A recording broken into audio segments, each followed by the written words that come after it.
केंद्रीय गृहमंत्री अमित शहा आज महाराष्ट्र दौऱ्यावर रात्री मुंबईमध्ये महायुतीच्या जागा वाटपाबाबत बैठक घेणार। लोकसभा जागा वाटपावर आज निर्णय होण्याची शक्यता।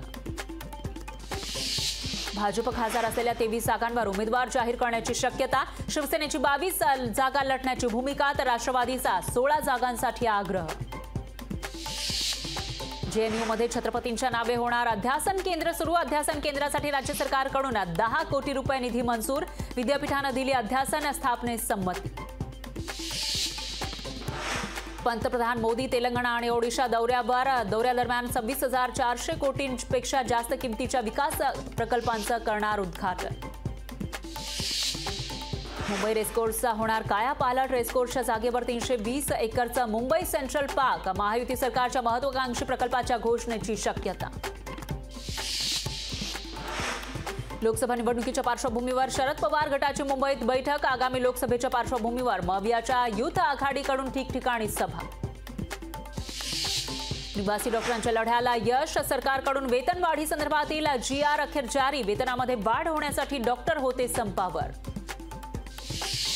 किमान 5 वर्ष शासकीय सेवेतील कर्मचाऱ्यांना मिळणार घर बांधणीसाठी अग्रिम रक्कम। घर बांधण्यासाठी 55 लाख ते 1 कोटी रुपयांपर्यंत अग्रिम देण्याचा राज्य सरकारचा निर्णय। राज्यात 17,000 जागांवर पोलिसांची भरती। मुंबईमध्ये 3,500 पोलीस पदं भरणार। भरती प्रक्रियेला होणार आजपासून सुरुवात। मराठा आरक्षण कायद्याविरुद्ध मुंबई उच्च न्यायालयामध्ये आणखी एक याचिका दाखल। मराठा आरक्षणाचा कायदा रद्द करा याचिकेत मागणी। सामाजिक कार्यकर्ते भाऊसाहेब पवार यांनी दाखल केली याचिका। राजन साळवी यांना पुन्हा एसीबीची नोटीस। राजन साळवींची आज पुन्हा होणार चौकशी। दुपारी 1 वाजता चौकशीला हजर राहण्याचे आदेश।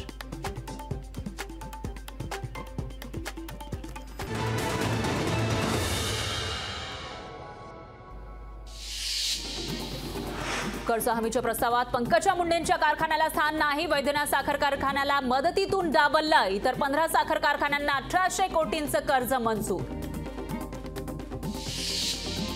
ठाण्यातील मॉडेल मिल कंपाऊंडमध्ये 6-7 मार्चला नमो महारोजगार मेळाव्याचं आयोजन। मेळाव्यातून मुख्यमंत्री करणार देशातील पहिल्या स्किल युनिव्हर्सिटीचं उद्घाटन। केंद्रीय गृहमंत्री अमित शहा आज जळगावमध्ये भाजपकडून जोरदार शक्ती प्रदर्शन। ठिकठिकाणी अमित शहा यांच्या स्वागतासाठी बॅनरबाजी। विद्यार्थ्यांची प्रगती ठरवण्याचं स्वरूप बदलणार। प्रगती पुस्तकामध्ये होणार विद्यार्थ्यांचं स्वयंमूल्यमापन। राष्ट्रीय शैक्षणिक संशोधन आणि प्रशिक्षण परिषदेनं मांडली संकल्पना। माहिती अधिकाऱ्यांना 2.5 कोटींचा दंड। कामात टाळाटाळ केल्याप्रकरणी माहिती अधिकाऱ्यांना 2,50,70,000 रुपयांचा दंड तर 1,90,000 रुपयांची नुकसान भरपाई। आगामी लोकसभेच्या पार्श्वभूमीवर मनसे ऍक्टिव्ह मोडमध्ये। मुंबईमध्ये राज ठाकरेंच्या उपस्थितीमध्ये प्रत्येक विभागानुसार मनसेच्या बैठका। राज ठाकरे साधणार पदाधिकाऱ्यांसोबत संवाद।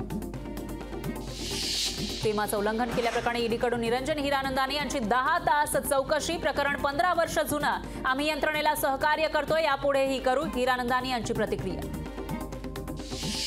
सांगलीमध्ये दुकानांवर इंग्रजी फलक लावल्यामुळे 5 दुकानदारांना दंड। मराठी फलक न लावल्यानं प्रशासनानं उगारला कारवाईचा बडगा। ठाणे गायमुख परिसरातील वाहतूक कोंडी सुटणार। मुंबई महानगर प्रदेश विकास प्राधिकरणानं घेतला घोडबंदर मार्ग आणखी रुंद करण्याचा निर्णय। पक्षानं आदेश दिला तरच लोकसभा निवडणूक लढवेन। सुधीर मुनगंटीवार यांची भूमिका। राज्याला आणि जिल्ह्याला न्याय देण्याची संधी, त्यामुळे लोकसभेत जाण्याची इच्छा नाही। मुनगंटीवार यांचं वक्तव्य।